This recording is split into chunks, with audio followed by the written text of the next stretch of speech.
కార్తిక్ అడిగిన ఒక్కరోజు గడువు గురించి ఎమ్మెల్యే గారితో ఫోన్లో మాట్లాడారు.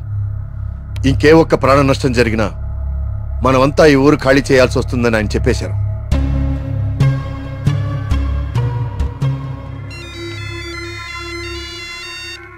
వర్మ గారు ఏం చేస్తున్నారు?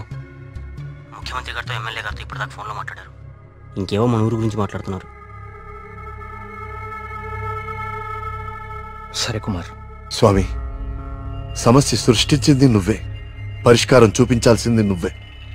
ఊరు ఖాళీ అవ్వడమే నువ్వు చూపించే పరిష్కారమా?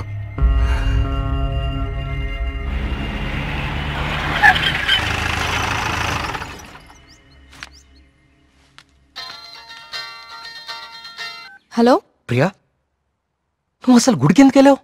ఓ, ఇక్కడ కూడా సీసీటీవీ కెమెరాలు పెట్టావా? ముందు ఇంటికెళ్ళు. ఇంట్లో ఒక్కదాన్నే ఉండాలంటే భయంగా ఉంది కార్తిక్. కొంచెం ధైర్యంగా ఉంటుందని గుడికొచ్చాను. ఏమిటో ఇన్ని సంవత్సరాల్లో మొట్టమొదటిసారిగా దేవుడికి నైవేద్యం పెట్టలేదు. అంతా కలికాలం. కాల్ చేస్తాను. తీర్థం తీసుకో.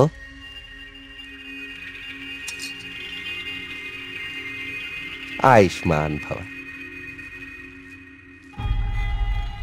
అమ్మగారు నమస్కారం అండి. పూజారి గారి ప్రసాదం మీకు ఇచ్చిరమ్మన్నారు, తీసుకోండి.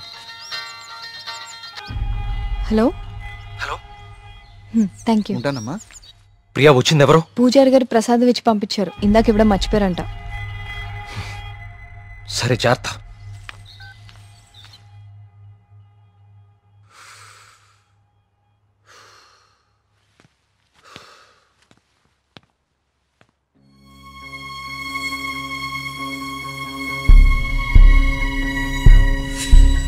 ఏమిటో ఇన్ని సంవత్సరాల్లో మొట్టమొదటిసారిగా దేవుడికి నైవేద్యం పెట్టలేదు. పూజారి గారు ప్రసాదం ఇచ్చి పంపించారు. ఇందాక ఇవ్వడం మర్చిపోయారంట. అయితే ప్రసాదం ఎక్కడిది?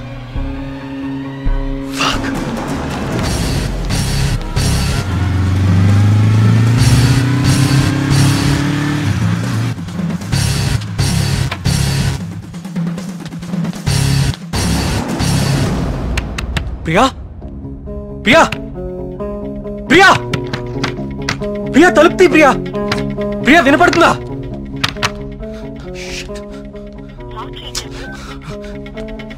ప్రియా ప్రియా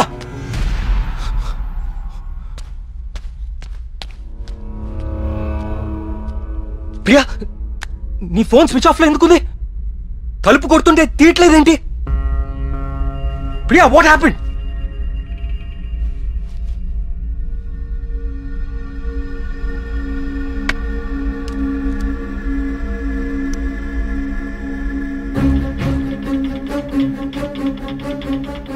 ప్రియా, నో. ప్రియా, ఏం రాస్తున్నావు అక్కడ? ప్రియా ప్రియా, చూడు ఇక్కడ. ప్రియా చూడు ఇక్కడ, please look at me. Priya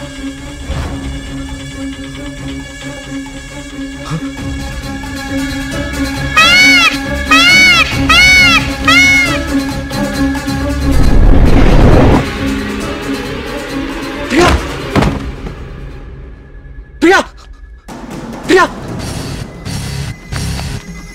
Priya Priya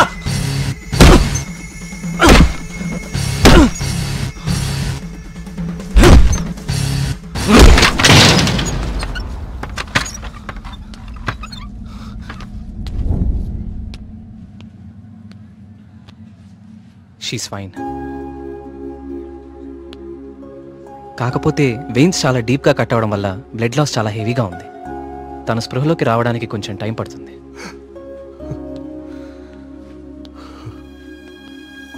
Karthik, ఒకసారి రండి.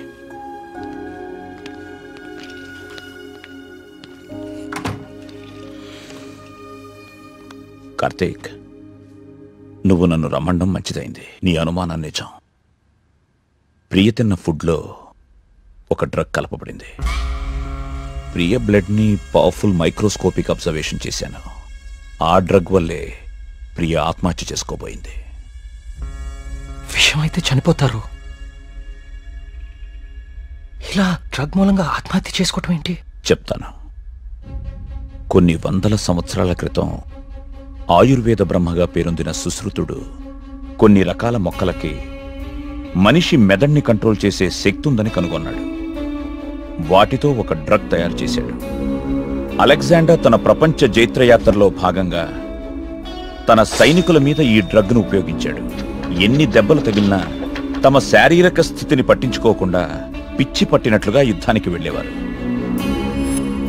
హిట్లర్ కూడా 2వ ప్రపంచ యుద్ధ సమయంలో ఇలాంటి డ్రగ్ తయారు చేయించాడు. అయితే అదంత సక్సెస్ అవ్వలేదు. ఆ డ్రగ్ని 3 డోసెస్గా ఇస్తారు. రోజుకి 1 డోస్.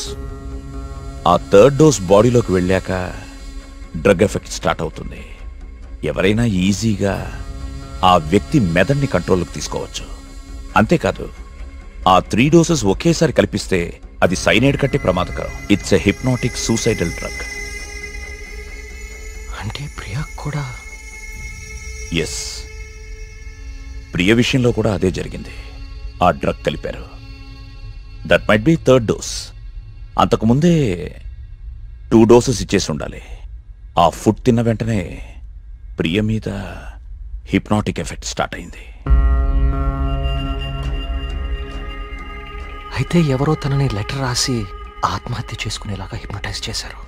You're right. ఈ డ్రగ్ అసలు మన మార్కెట్లో దొరుకుతుందా? మార్కెట్లో ప్రోజోన్, డాల్మెన్ లాంటి హిప్నాటిక్ డ్రగ్స్ ఉన్నాయి. కానీ ప్రియకిచ్చింది వెరీ పవర్ఫుల్ డ్రగ్. అసలు ఇలాంటి డ్రగ్ ఒకటి ఉందని ఇప్పటి ప్రపంచానికి తెలియదు. వీటిని తయారు చేయడానికి కొన్ని రకాల మొక్కలు వాడతారు కార్తీక్. దే ఆర్ కాల్డ్ సైకోసిస్ ఇండ్యూసింగ్ ప్లాంట్స్. ఇవి జర్మనీ పరిసర ప్రాంతాల్లో మాత్రమే దొరుకుతాయి. కొన్ని లక్షలు ఖర్చు అవుతాయి కార్తీక్ ఈ డ్రగ్ని తయారు చేయడానికి. మరి పోస్ట్మార్టం రిపోర్ట్లో ఈ డ్రగ్ గురించి ఎందుకు తెలియలేదు మనకి? అదే దీని స్పెషాలిటీ. 3rd డోస్ బాడీ లోపలికి వెళ్ళాక ఇది బ్లడ్లో చాలా డీప్గా మిక్స్ అయిపోతుంది. ఇది బ్లడ్లో ఉండేది కేవలం 2 గంటలు మాత్రమే. ఆ తర్వాత ఎవాపరేట్ అయిపోతుంది. మనుషులు మామూలు అయిపోతారు. కానీ ఒకేసారి 3 డోసులు ఇస్తే వెంటనే చచ్చిపోతారు. పోస్ట్మార్టం చేసేటప్పుడు నార్మల్ బ్లడ్ టెస్ట్ చేస్తాం కాబట్టి ఈ డ్రగ్ గురించి తెలియడం ఇంపాసిబుల్. అదృష్టం ఏంటంటే నువ్వు ప్రియని చాలా ఫాస్ట్గా 2 అవర్స్ లోపే హాస్పిటల్కి తీసుకొచ్చావు. కొంచెం ఆలస్యమైనా ఇలాంటి డ్రగ్ ప్రియకి ఇచ్చారని మనకెప్పటికీ తెలిసేది కాదు. థ్యాంక్స్ బాబు.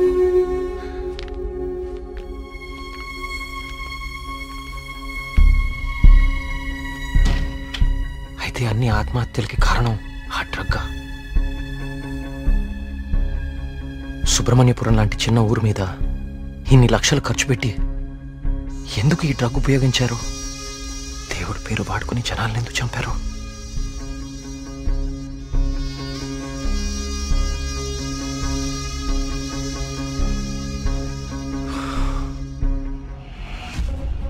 సుబ్రహ్మణ్యపురం ఆలయంతో సహా గణపతి స్థపతి కట్టిన ఆలయాలన్నీ ఒకలాగానే ఉన్నాయి. ఏదో లింక్ మిస్ అవుతున్నాను. అదేంటి ఆ ఈశాన్య మూల గది?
ఏ సమస్య పరిష్కారానికైనా తదేక దృష్టి అవసరం. తదేక దృష్టితో చూడు, పరిష్కార మార్గాలు తెరుచుకుంటాయి.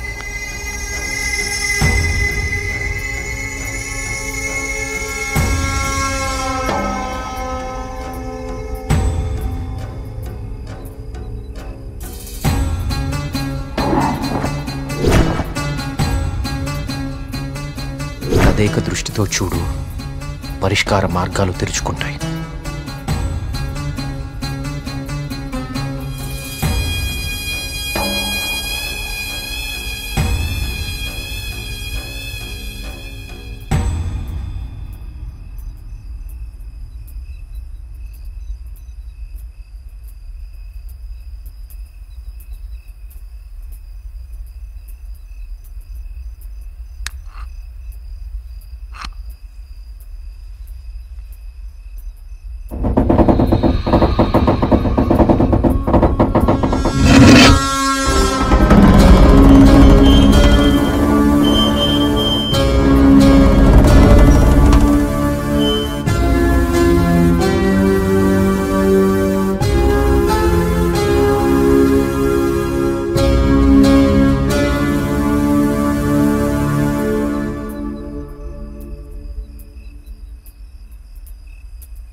గణపతి స్థపతి ఆలయ నిర్మాణం మొదలుపెట్టాడు. స్వామి విగ్రహం అతన్నెందుకో బాగా ఆకర్షించింది. రహస్యంగా ఆ విగ్రహాన్ని పరీక్షించడం మొదలుపెట్టాడు. ఆశ్చర్యపోయాడు.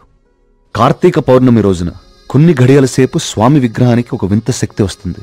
ఆ సమయంలో ఆ విగ్రహాన్ని తాకిన జలం తాత్కాలిక అమృతంగా మారుతుంది. మనిషి వయసును తగ్గిస్తుంది. కానీ కొద్దిసేపటికి యథారూపం వచ్చి అదే మనిషి ప్రాణం తీస్తుంది. అదే ఆ విగ్రహాన్ని కొన్ని రసాయన ద్రవాలతో లేపనం చేసి తిరిగి అభిషేకం చేస్తే ఆ జలం ఈసారి శాశ్వత అమృతంగా మారుతుంది. ఇదంతా కేవలం కార్తీక పౌర్ణమి రోజున మాత్రమే జరుగుతుంది. స్వామి విగ్రహానికి దాని కింద అంతర్భాగంగా ఉన్న శిలకు ఈ శక్తి ఉందని ఆయన కనుగొన్నారు. మహారాజుకి ఈ విషయం చెప్పాలని వెళ్లి చూసేసరికి మహారాజు రవివర్మ చింతాక్రాంతుడై ఉన్నాడు. కారణం, తమ రాజ్య సరిహద్దుల్లో పరమ క్రూరుడైన అస్లం ఖాన్ తన సైన్యంతో ఈ రాజ్యాన్ని నాశనం చేయడానికి సిద్ధంగా ఉన్నాడు. అస్లం ఖాన్ సైనిక బలంతో పోల్చుకుంటే తమ సైన్య బలం సగం కూడా లేదు. ఓడిపోవడం తథ్యం అనే దిగులుతో ఉన్నాడు మహారాజు. గణపతి స్థపతికి ఠక్కున ఒక ఆలోచన స్ఫురించింది.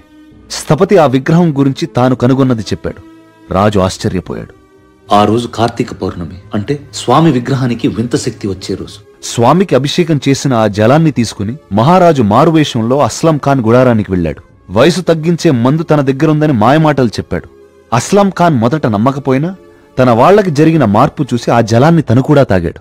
రాత్రికి రాత్రి అస్లం ఖాన్, అతని ముఖ్య అనుచరుల ప్రాణాలు అనంత వాయువుల్లో కలిసిపోయాయి. ఆ సుబ్రహ్మణ్యేశ్వర స్వామే తన రాజ్యాన్ని కాపాడాడని నమ్మాడు మహారాజు. ప్రజల క్షేమాన్ని ఆలోచించి స్వామికి అభిషేకాలు జరగకుండా చూశాడు. చావుని జయించడం ప్రకృతి విరుద్ధం. అందుకే గణపతి స్థపతి మహారాజు విగ్రహ రహస్యాన్ని ఎవ్వరికీ చెప్పలేదు. ఈ విగ్రహ రహస్యాన్ని గణపతి స్థపతి గ్రంథస్థం చేసి గుడిలోని ఈ రహస్య ప్రదేశంలో భద్రపరిచాడు. ఒక ప్రత్యేకమైన నాణాన్ని ఉపయోగించి ద్వారాన్ని మూసివేశాడు. భవిష్యత్తులో ఈ రాజ్యానికి ఏదన్నా ఆపద వాటిల్లితే భగవంతుడు ఆ ఆపదని తొలగించడానికి ఒక వ్యక్తిని ఎంచుకుంటాడు. అతన్ని రాజ్యానికి వచ్చేలా చేస్తాడు. ఆ వ్యక్తికి ఆ నాణెం, రహస్య గదిలో ఉన్న ఈ ప్రతి పరిష్కారాన్ని చూపిస్తాయి.